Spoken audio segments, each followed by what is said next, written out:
Bona nit a tothom.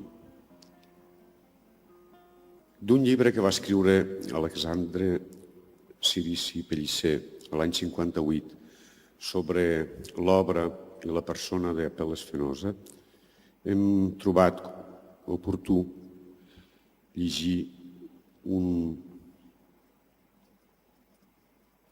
una part d'ell que fa referència a Fenosa, preguntant qui és l'home Fenosa.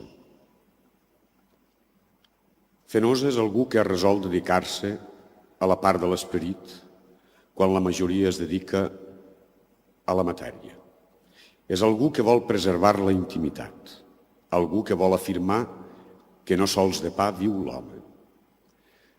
Algú que, com el petit prince de Saint-Exupéry, sap que les coses més importants són aquelles que no es veuen. Algú que sap que, com deia la poetessa japonesa, una lletra quan no hi ha ni lluna, ni lluïssor de neu, ni cuques de llum, pot ésser llegida amb el cor.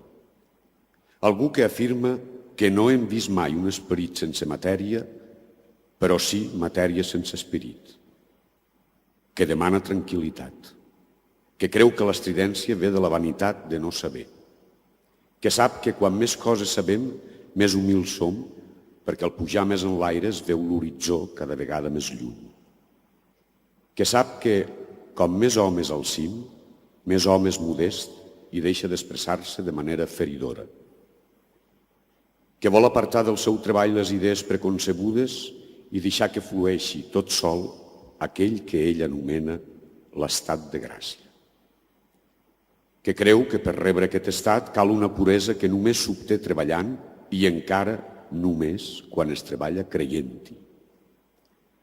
L'estat de gràcia és com un miracle que meravella a qui el rep. El mateix escultor es sorprèn cada vegada de que aquesta força broti súbitament entre les seves mans, com el meravellen les coses de cada dia, el sol fet de ser vivent o el fet de tenir la seva dona. El sent com un miracle constant, aquell que al casar-se amb Nicole tenia els següents béns de fortuna: un molinet de cafè, una garrafa de vidre, moltes caixes de xampany, només perfum, transparència i esperit.